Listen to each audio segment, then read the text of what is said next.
O le a lilifa ia I tei loto whaiba o tiunga.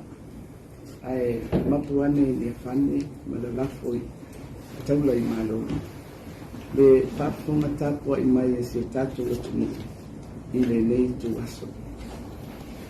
Whaftai le alofa tuli loa o le tatu o tua o lo o mawhaia I pea o le tatu folau I nei tu aso whainita.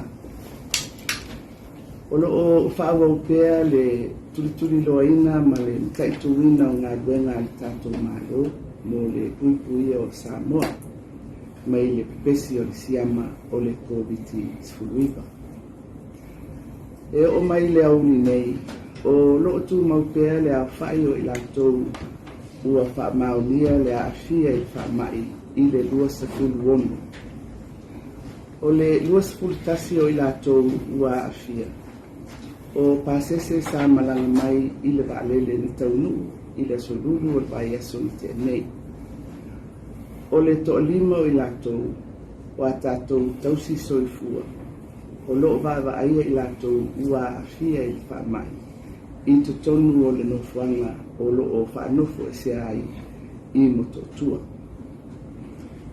E o mai le taimi nei o loo manuia ma le ai ni aunga e alia I mai I le toa lua sifuru ono o I lātou ua awhia I le siama ma o loo whaatino uma vaenga mo le vaaia le leo I lātou I aso uma talu o na whaanofo sea. O le aso atai au o le a whaamautu uma mai ai suenga a I lātou uma o loo whaanofo e sea. E le ngata I pasese ai whapea fo'i ma le au whainga duenga na mua au I le taunu umai o le valele. O lo o talia pea le whaamauninga mai New Zealand o a tātou suenga na ape e ilo ai le itu ainga o le siama o le COVID-19 ua awhia ai le lua sifuru ono o tātou tangata. Mai o le ala lea ua whainga whono ina ai e le kapeneta I le aso.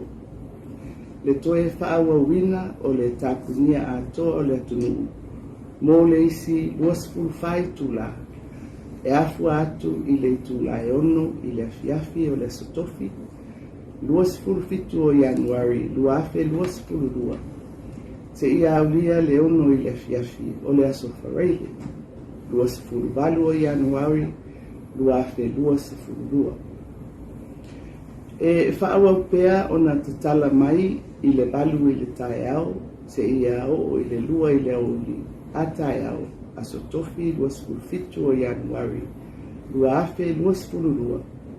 Au nanga ma aia inga o le tatala ina o nei au nanga, e peo na mua I whae lo atu I le atunu. Ua sila fo I le kapeneta e toe whaatulanga a tātou la sanga mo le puipuinga o le atunu mai le nei whamai, alert levels. Ina ia sanga whamautu wa ia inga mo le lanu moli, po o le la sanga lona lua, e whaavae I le tūlanga o le iai o I lātou ua awhia I le whamai, a o lo o malu I totonu o nofuanga o lo o whaanofo e se ai. E whapea fo'i I le lanu mumu o le la sanga lona tonu. E whaavae lunga o le whaamaunia ua mama I tua le whaamai ma pepesi I le atunu. E au fia ai fo'i le nei whaatulanganga. Le sanga whaamaoti o poloa inga e tuina atu mo whaalavelave whaafuasei.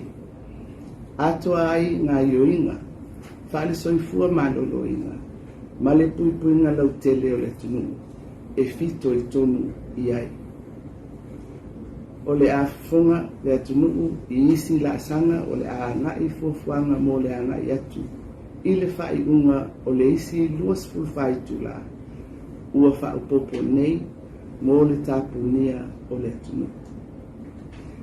E whaawau le tūlanga o le whaelo atu, o whaamatalanga I tūlanga ua iai le whaamai, mai le tātou malo, e tauala atu I le komiti o whaalabelabe whaafuse. le atunu ue e ui ua tonu o le tatou laufanua le whaamai o le tālasanga le tatou malo ia tūmau pēa le tatou whātuatua tatou te mawhaia mea uma i le whaatasi mai o le tatou atua o puapua ngā malu i tau o le soifuanga nei tatou te whea ngai pēa e tai e le liu le alofa tūnoa o le atua i a Samoa.